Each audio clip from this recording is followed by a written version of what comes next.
आप सभी का इस वीडियो क्लास में फिर से स्वागत है। हम लोग इस वीडियो क्लास के इस सेशन में पढ़ने जा रहे हैं 10th इकोनॉमी के चैप्टर नंबर 2 में हम लोग को अध्ययन करना है राज्य एवं राष्ट्र की आय। तो राज्य एवं राष्ट्र की आय समझने से पहले हमको समझना होगा आय किसे कहते हैं, और उससे भी सबसे पहले हमको समझना है व्यक्तिगत आय क्या होता है। अगर व्यक्तिगत आय हम लोग समझ लेते हैं तो राष्ट्र की आय क्या होती है और राज्य की आय क्या होती है, सब लोग हम लोग आसानी से समझ लेते हैं। तो व्यक्तिगत आय समझने के लिए सबसे पहले एक नीचे बॉक्स दिया हुआ है, उसमें बिल्कुल सटीक परिभाषा दिया हुआ व्यक्तिगत आय का, उसे पढ़ते हैं। आय, जब कोई व्यक्ति किसी प्रकार का शारीरिक अथवा मानसिक कार्य करता है और उस कार्यों के बदले में जो पारिश्रमिक यानी मेहनताना मिलता है उसे उस व्यक्ति की आय कहलाती है या आय कहते हैं। यानी कोई व्यक्ति जो कार्य करता है या वो कार्य क्या हो, शारीरिक हो अथवा मानसिक हो, उस कार्य के बदले उसे जो मिलता है उसे उसकी क्या कहलाती है, आय कहलाती है। ठीक, क्लियर है। अब देखिए आय की परिभाषा और डिटेल में हम लोग आगे देखते हैं। आय, इनकम। हम सभी देखते हैं कि समाज का हर व्यक्ति अपने परिश्रम के द्वारा जो अर्जित करता है वह अर्जित संपत्ति आय मानी जाती है। यानी जो मेहनत करने के बाद उसके किसी व्यक्ति को जो कुछ भी प्राप्त होता है वही उसकी क्या मानी जाती है, आय मानी जाती है। व्यक्ति को प्राप्त होने वाला आय मौद्रिक यानी रुपए पैसे के रूप में हो सकता है या अथवा वस्तुओं के रूप में भी हो सकता है। यानी मान लेते हैं कोई एक व्यक्ति है, सुबह से लेकर शाम तक कार्य करता है और उस कार्य के बदले उसको क्या मिल गया, 1000 रुपये मिल गया। ठीक। और एक दूसरा व्यक्ति है, वह व्यक्ति सुबह से लेकर शाम तक कार्य करता है और कार्य के बदले उसे कुछ वस्तु मिल गया। ठीक।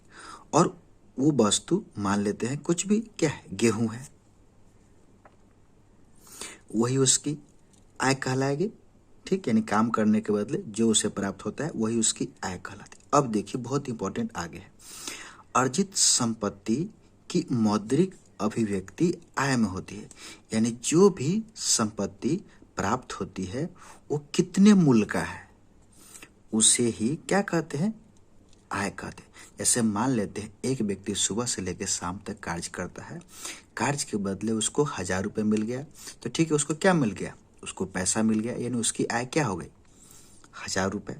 अब एक व्यक्ति सुबह से लेकर शाम तक कार्य करता है और शाम होते होते क्या मिल गया, उसको 10 किलो गेहूं मिल गया, और प्रत्येक गेहूं की कीमत कितने है, मान लीजिए 10 रुपये है, तो क्या हो गया 10 गुने 10 यानी 100 रुपये, तो उसकी कीमत क्या हो गई, यानी उसकी आय क्या हो गई 100 रुपये। यानी गेहूं का जो कीमत होगा वही उसकी आय कहलाएगी। यानी जो भी संपत्ति उसे प्राप्त होगा और उसका मूल्य जो होगा वही उसकी क्या कहलाएगी, आय कहलाएगी। ठीक। तो लोगों के द्वारा अपने परिश्रम के फलस्वरूप जो धन अथवा संपत्ति प्राप्त होती है उसे हम आय के रूप में क्या करते हैं, व्यक्त करते हैं। यानी जो मेहनत करता है, परिश्रम करता है, उसके बाद उसे धन या कोई भी संपत्ति मिलती है वही उसका क्या कहलाता है, आय कहलाता है, इनकम कहलाता है। ठीक, आगे देखते हैं। किसी भी अर्थव्यवस्था के लिए उसके नागरिकों की व्यक्तिगत अथवा सामाजिक आय ही संपन्नता अथवा विपन्नता का प्रतीक है। देखते हैं, कोई नागरिक है और उसकी आय क्या है, अधिक है, तो नागरिक क्या कहलाएगा, संपन्न कहलाएगा। कोई नागरिक है उसकी आय क्या है, कम है, तो क्या कहलाएगा, विपन्न कहलाएगा। ठीक। तो व्यक्तिगत यानी कोई व्यक्ति के बारे में बात हो गई। अब देखें, अब कह रहा है कोई समाज, तो पूरे समाज की आय अधिक है तो समाज क्या कहलाएगा, संपन्न। अगर वो पूरे समाज की आय कम है तो समाज क्या कहलाएगा, विपन्न।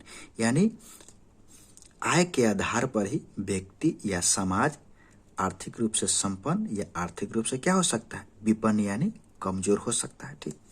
तो आय वह मानदंड यानी क्या है, पैमाना है जिसके द्वारा देश के आर्थिक विकास की स्थिति का आकलन किया जा सकता है। यानी आय के आधार पर ही किसी देश का कितना विकास हुआ है उसका आकलन किया जा सकता है, अनुमान लगाया जा सकता है। ठीक, देश अथवा आय को आय के आधार पर ही उसके विकसित अथवा विकासशील के श्रेणी में क्या किया जाता है, रखा जाता है।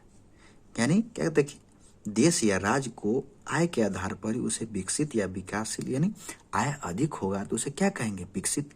आय कम होगा तो उसे क्या कहेंगे, विकासशील में रखा जाता है। तो भारत के राज्यों में गोवा, दिल्ली और हरियाणा आय के आधार पर ही समृद्ध माना गया है इनको। वहीं दूसरी ओर आय के आधार पर जहां बिहार, उड़ीसा और मध्य प्रदेश विकास के निचले श्रेणी का राज्य माना जाता है। इसी प्रकार विश्व के देशों में संयुक्त राज्य अमेरिका और जापान जैसे देशों को समृद्ध माना और भारत को विकास के निचले पाए पर आय के आधार पर रखा जाता है। नहीं, अमेरिका है, जापान है, आय के आधार पर क्या है, विकसित है, और हम लोग क्या है, निचले आधार पर है, क्योंकि हमारी आय क्या है, कम है। यह एक अलग बात है कि विगत वर्षों में विकास के दर के कारण भारत तेजी से समृद्ध देशों की श्रेणी की ओर क्या हो रहा है, बढ़ रहा है। ठीक, आगे देखते हैं। जिस प्रकार, बहुत इंपॉर्टेंट है ये समझना, जिस प्रकार वस्तुओं और सेवाओं के उत्पादन के क्षेत्र में हम देखते हैं कि भूमि का लगान पारिश्रमिक के रूप में, यानी ये टॉपिक ये पूरा कह रहा है, यानी किसको आय किस प्रकार से प्राप्त होती है, तो वही इसमें समझाने के कोशिश कर रहा है। जे श्रमिक को कैसे आय प्राप्त होती है, पूंजी है, यानी कोई पूंजी है उसको कैसे आय प्राप्त होती है, कोई व्यवसायिक है यानी व्यवस्थापक है, यानी कोई प्रबंधक है उसको कैसे आय प्राप्त होती है, यानी कोई उद्यमी है यानी कोई उद्योग लगाना है उसको कैसे आय प्राप्त होती है।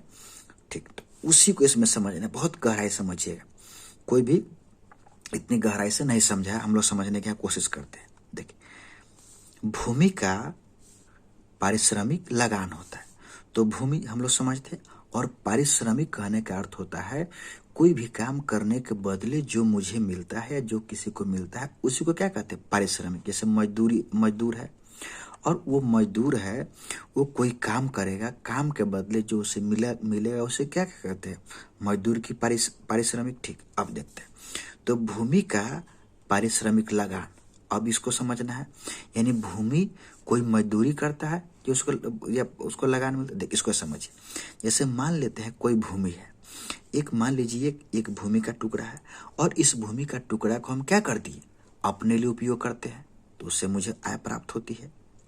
ठीक, या इस भूमि के टुकड़ा को हम किसको दे दिया, रेंट पर दे दिए, और वो रेंट पर दे दिए, तो उस भूमि पर क्या करता है, कुछ कार्य करता है, और वो भूमि के बदले हमको क्या करता है, कुछ रेंट के रूप में पैसे हमको देता है।